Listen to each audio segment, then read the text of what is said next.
नमस्कार दोस्तों। एक बूढ़ी माँ की दुख भरी कहानी शुरू करने के पहले सब्सक्राइब की घंटी बजा दो। तो कहानी शुरू करते हैं। मेरे पति के देहांत के बाद मैं अपने इकलौते बेटे के यहाँ रहती थी। मेरी बहू का एक अलग ही रूप मुझे देखने को मिला, साथ ही बेटे का भी। दोनों के मन में क्या है मैं अच्छे से जानती हूँ। वो चाहते हैं कि मैं वृद्धाश्रम चली जाऊं। उनके जाने के बाद मुझे ये सब देखना और सुनना पड़ेगा, इसका मुझे अंदाजा भी नहीं था। पर मैं मन मारकर अपने बेटे और बहू की बातें सुनकर भी यहाँ रहती हूँ कि मुझे मेरे पोते और पोती दिखाई देते हैं। उनकी झलक पाकर मुझे सुकून मिलता है। मेरी बहू को कोई दिक्कत नहीं हो, इसलिए मैं घर के बाहर रहती हूँ। बेटे ने थोड़ी मेहरबानी की है तो ऊपर टिन की चादर लगवा दी है। समय समय पर थोड़ा राशन भी दे देता है, तो मैं अपना बनाकर खा लेती हूँ। मैंने अपने बेटे को कह दिया है कि मेरी वजह से उन दोनों को कोई परेशानी नहीं होगी। बस मुझे यहीं रहने दे, इसी घर में मुझे मर जाने दे। मैं बस यही चाहती हूँ। मैं अपने आप को खुशकिस्मत समझती हूँ कि मेरे बेटे और बहू कम से कम मेरे लिए इतना तो कर रहे हैं। मेरा बेटा सुबह 9 बजे नौकरी जाता है और बच्चे भी उस समय स्कूल जाते हैं। फिर शाम को 6 बजे मेरा बेटा वापस आता है। बच्चे 3 बजे आते हैं। उन्हें आते जाते निकलते देख मुझे बड़ा सुकून मिलता है। मेरे पति के दोस्त थे, उनकी पत्नी का भी स्वर्गवास हो गया है।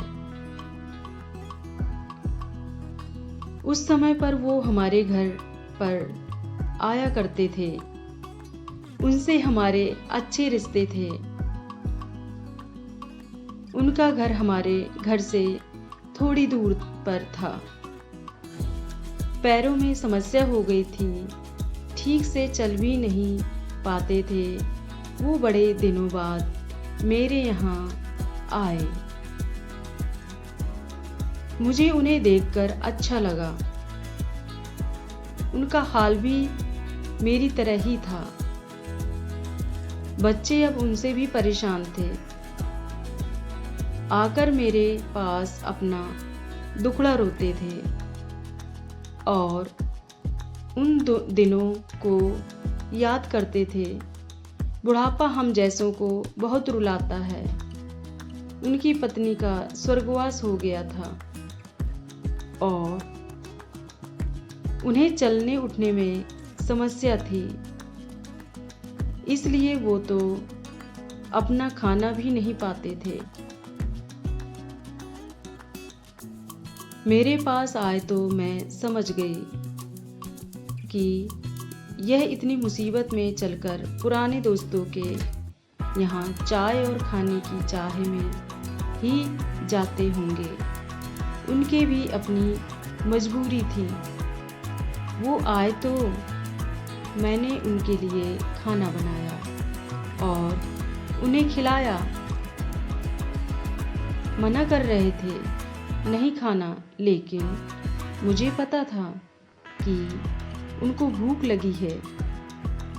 मेरी बहू ने मुझे और उन्हें खाना खाते देख लिया। वो कुछ भी ना बोली।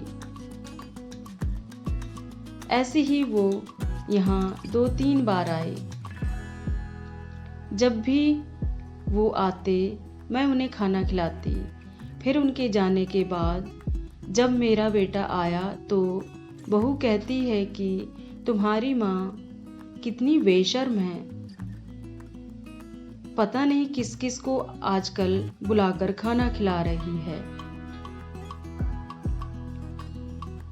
बड़ी मुश्किल से कमाया जाता है और यह लुटाने में लगी है। इनका राशन बंद करो, कुछ दिन भूखी रहेगी तो अक्ल ठिकाने आएगी। मैंने कहा कि वो मैं अपने हिस्से का उन्हें खिलाती हूँ। तुम्हारे पिता के पुराने मित्र हैं। फिर भी बहू का उल्टा सीधा बोलना शुरू रहा। घर के बाहर रहकर इनको आज़ादी मिल गई है, पता नहीं क्या क्या करती है। बेटा भी बोला कि कुछ दिन भूखा ही रहने दो इन्हें। मुझे मेरे बेटे ने घर के पीछे सीढ़ी के पास ले जाकर बिठा दिया। कहा कि अब यहीं बैठो।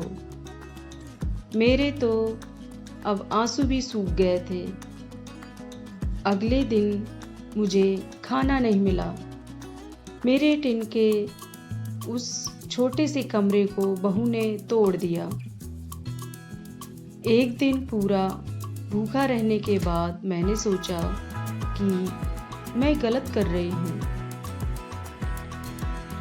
मुझे अब अपने बेटे के यहाँ नहीं रहना चाहिए और शायद गलती भी मेरी ही है। मेरी ही परवरिश में कोई कमी रही है, तभी तो यह परिणाम आया है। अगली सुबह मैंने अपने बेटे को कहा कि मुझे वृद्धाश्रम छोड़ा। अब मैं तुम दोनों को ज्यादा परेशान नहीं करना चाहती। बहू ने कहा कि एक दिन भूखी रही तो अक्ल ठिकाने आ गई ना। बेटे के चेहरे पर भी अजीब सी खुशी थी। जल्दी से तैयार हो गया मुझे छोड़ने के लिए। बहू कह रही थी कि आज की छुट्टी ले लो, यही आसपास मत छोड़ाना, कहीं 3 दिन में वापस आ जाए। मैंने अपनी बहू से कहा कि बेटी चिंता मत कर, मैं अब नहीं आऊंगी। मैंने अपने पोता पोती को गले लगाया। मुझे पता था कि अब मिलना नहीं हो पाएगा। बेटे को भी चाहती थी कि एक बार जी भर के गले लगा लूं, लेकिन वो बोला चलो जल्दी करो। मैंने बहू को कहा कि बेटे अपना ध्यान रखना। मेरा बेटा मुझे छोड़ आया। वहाँ आकर मैंने देखा कि मेरी तरह कई हैं। वो सब थोड़े दिन उदास रहते हैं, फिर सच को स्वीकार कर लेते हैं। मैं अब यहाँ खुश हूँ, कुछ काम भी करती हूँ। मैं चाहती हूँ कि ऐसा कहूँ कि ऐसा किसी के साथ न हो, लेकिन ऐसा कब किसके साथ हो जाए कोई बता नहीं सकता। लेकिन माँ बाप को ऐसे समय के लिए भी तैयार रहना चाहिए। बस बच्चों को पालकर बड़ा कर दो, उनसे कुछ उम्मीद मत रखो। दोस्तों, आज की कहानी से क्या सीखा और कमेंट्स के माध्यम से ज़रूर बताना कि एक माँ के लिए बेटे बहू की जिम्मेदारी क्या होना चाहिए। यदि आप चैनल पर नए हो तो चैनल को सब्सक्राइब करो, जिससे हर कहानी का नोटिफिकेशन सबसे पहले आपके पास आए। और हाँ, कहानी को लाइक व शेयर करो। धन्यवाद।